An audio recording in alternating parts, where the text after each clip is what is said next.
Today I am so excited because this video is long overdue. Welcome to Resorts World.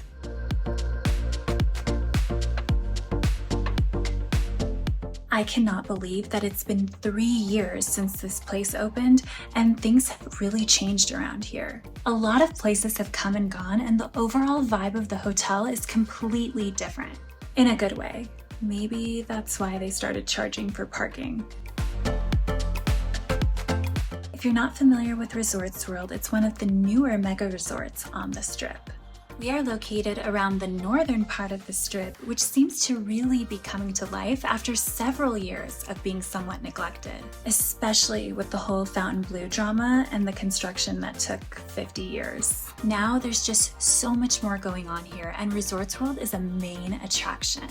I've been coming here so much more often lately, and I've seen it evolve before my very eyes, which is so cool because I just really didn't know what direction it was going to take in the past. One of the positive attributes of it being on the north end of the Strip is that you have space to breathe without being totally isolated.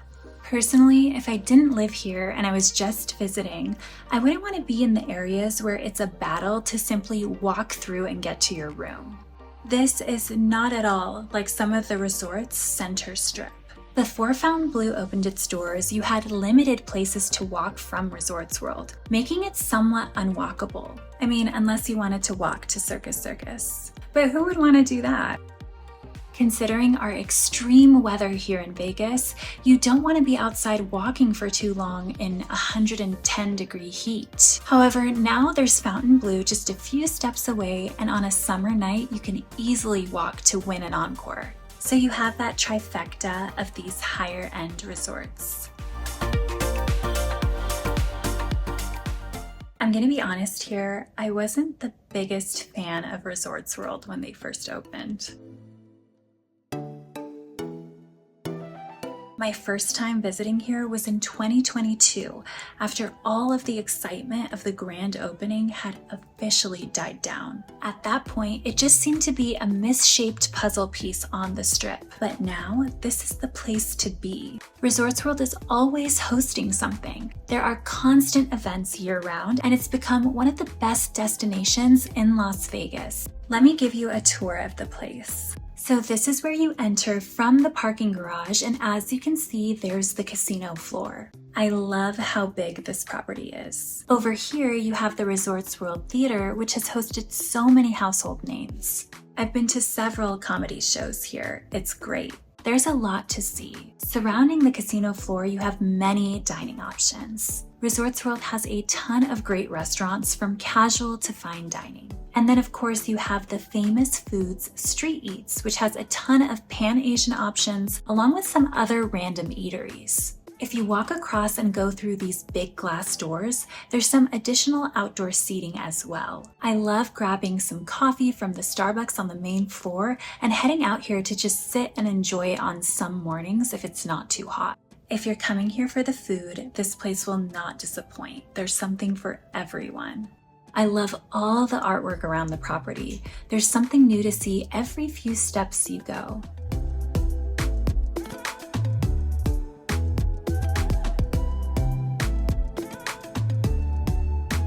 I don't know about you guys, but I love when resorts have many options for bars and lounges. Resorts World has a bar or lounge around every corner.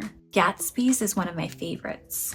Over here, we have the District, a retail shopping area with lots of stores and also several dining options here as well.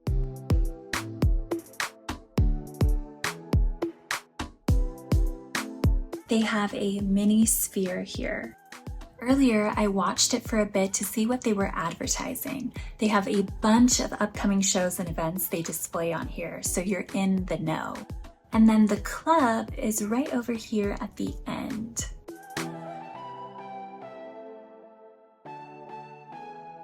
Does anyone come to Vegas for the clubs? Let me know. I'm not much of a club goer myself. I'm just curious to see how crowded they get. I'm more of like a rooftop lounge kind of girl. Speaking of which, I have to show you guys Alle Lounge, but more on that later. There are multiple levels of shopping and convention space. It's pretty easy to navigate once you get the layout. If you go up the escalators to the very top, you can go through the convention space, which eventually wraps around and back down to the casino.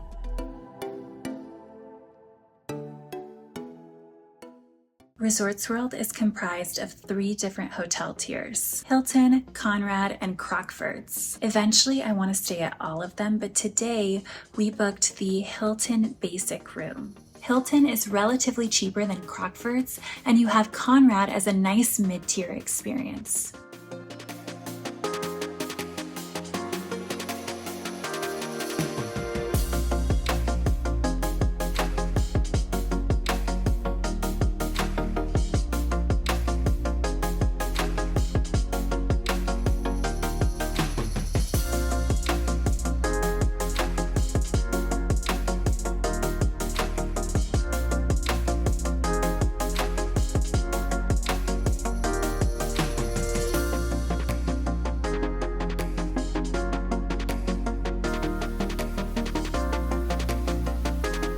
This room is nice and decently spacious, coming in at 400 square feet. And of course, it looks clean and smells good.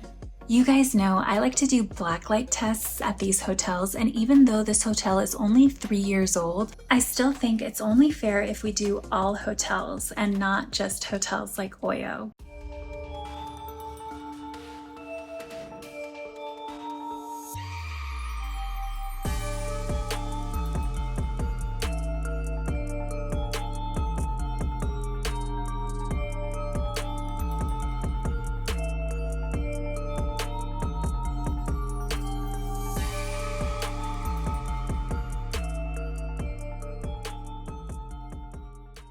Okay, let's go check out the pool.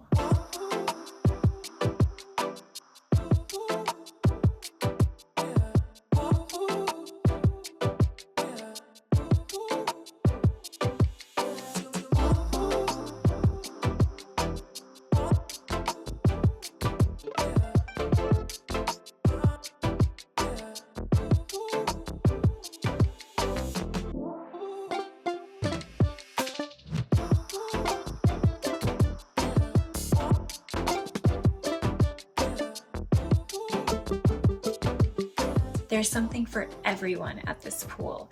It's 5.5 acres and there are 5 pools to choose from. This might be one of my favorite pool complexes in Las Vegas. The vibe is upscale but welcoming. I'm very impressed with the layout. There's an adults only pool, which is great if you want to relax without the noise of kids, and there's a dedicated family pool that's more shallow and kid friendly. I really wish more resorts would implement dedicated family pools instead of just combining everyone even when they have multiple pools. There's plenty of seating, being that this is one of the largest pools in all of Las Vegas.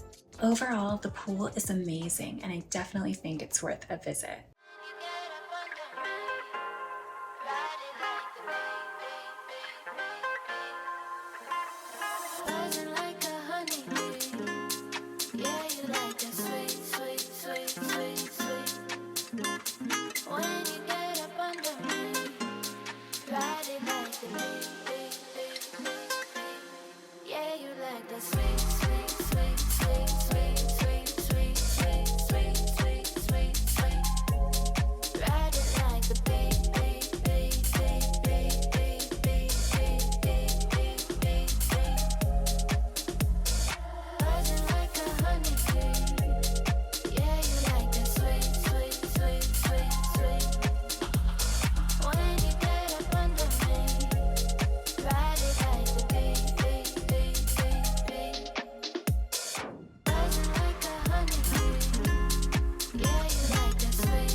Honestly, I'm so happy Resorts World is here for us to enjoy. Even for a hard-to-please vintage Vegas lover, this place has really grown on me. Let me know if you guys have been here and have noticed the changes over the last 3 years.